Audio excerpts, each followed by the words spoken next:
Hey everyone, today I'm really excited to showcase Muppet Inspector that I've been working on for past 1 month and more. Uh, so this is basically a fresh take on the MCP Inspector. Hopefully now everyone knows what MCP is, so I'm not going to bore you with that, but this is like an inspector. So there is an official one, which is great, honestly. But I feel like it's missing a lot of these features when we are building these MCP servers, especially given that we are like need debugging solutions for the client server communication, observability, or in general like to figure out vulnerabilities or test these out. It's good for the basic stuffs, but like when you need really advanced or like just like a little more than that, it kind of suffers. So this one is more like a fresh take on how I would imagine an MCP inspector would be. So the problems that I had trying to resolve that and opening it for everyone to use. So now I'm going to stop talking and like sort of showcasing you what this is all about. So over here, I've got a config file for the inspector. You don't really need this to run it, but it's just a flexibility to add more features into it. So you can sort of define the models that you want. So it does has AI capability in it. That means you get generate analysis and even a playground to work with. So which models you want to use, you can just add it over here. Claude, OpenAI, whatever you want. It also has a tunneling functionality using ngrok or Cloudflare. Over here, I'm just going to use Cloudflare. So let's start this now. Okay, so all you need to do is npx muppet-kit inspector. That's all. That will sort of start this localhost 3553. So over here we got the standard configuration part, like where you have to add the transport and the command. You can change it to streaming if you want. You can add the URL authentication, so standard stuff, right? But you can also have quick connects. So you already have some saved profile in your local storage, which will pick it up whenever you connect and save, so that you don't really have to enter them again and again, or you can have that configuration stored in your project itself. So like if anyone else is using it, they don't have to figure out what's the URL and things like that. Just basic stuff, honestly. So over here, I'm just going to use the neon one. Maybe it will ask us to authenticate. Okay, hopefully there's no sensitive information over here. Let's see. I might hide this.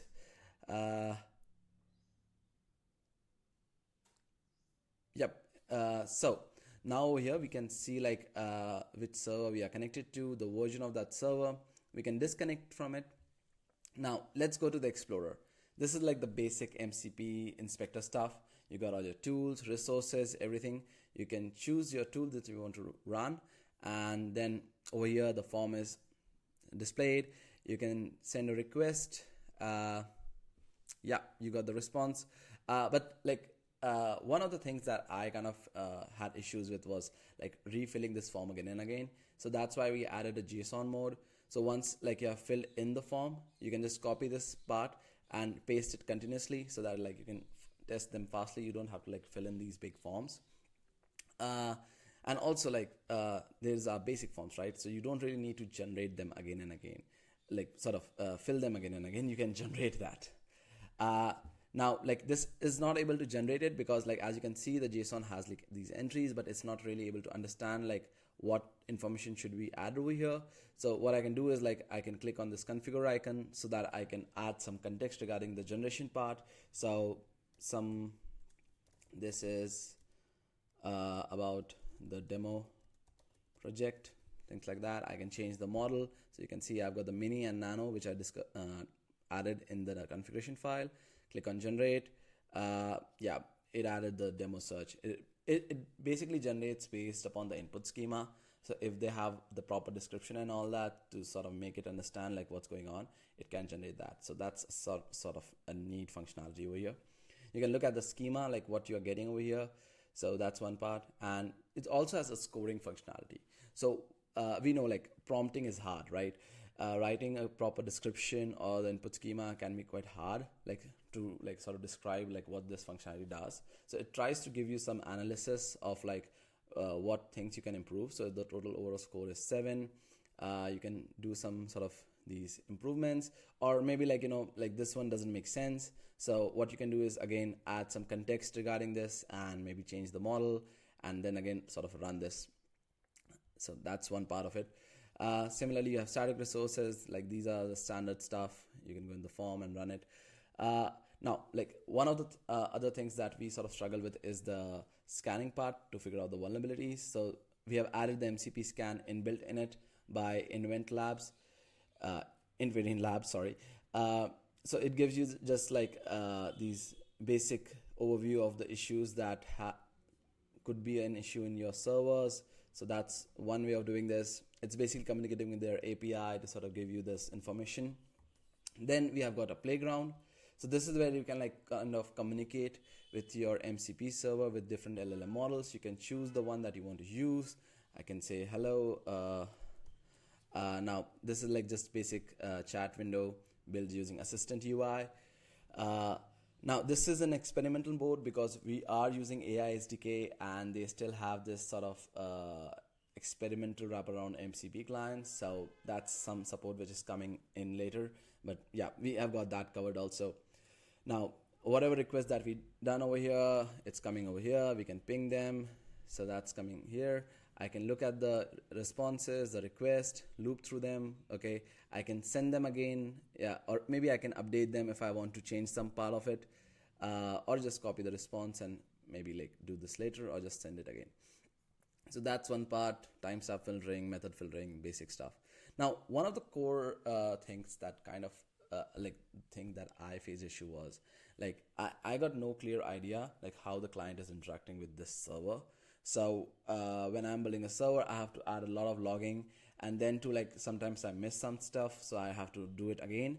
So that's where we created traces. Now you might sort of feel this similar to history, but this is quite different. This is more of having the session IDs. So whenever you connect with the MCP server, you got a unique session. And what it does is basically gives you a URL to connect with. You can do it locally or public. So that's where the tunneling comes in. So when I go to the local tunneling part, I got this link to sort of connect with my Claude desktop, or like if I want to connect with any remote MCP client, I can just use the tunneling to do that. And what will happen is it will sort of start communicating with your MCP server over here. Now let's open Claude to see how things are. Now if I open Claude, I already have another server connected through this proxy. So because the URL doesn't change, we can also have like some old like the other MCP servers connected through this. So over here, as you can see, the Claude is making these requests. When we look at the initialize, you can see the client info is Claude AI. So that's like this server. I mean the MCP client from the Claude desktop one. And I guess this is an old one which has like this simple tool to greet user. This is like just a basic MCP server. So I can just ask it to, can you greet Aditya? I'm not sure like if it's able to run that. Hopefully it will. Yeah. Great, because I've already given her access to use that MCP server. It just use that tool. So as you can see, we did see a tool call over here. It added the argument of Aditya and it got the response over here. That's super great, right? So you got this visual sort of layer on top to see like how the client is communicating with your MCP server, which is really cool. And yeah, that's it. Hopefully you guys like it. Let me know what you think. You can give us a star or like if you have any issues, you can create one. Let me know what you think, guys. See you in the next one. Bye.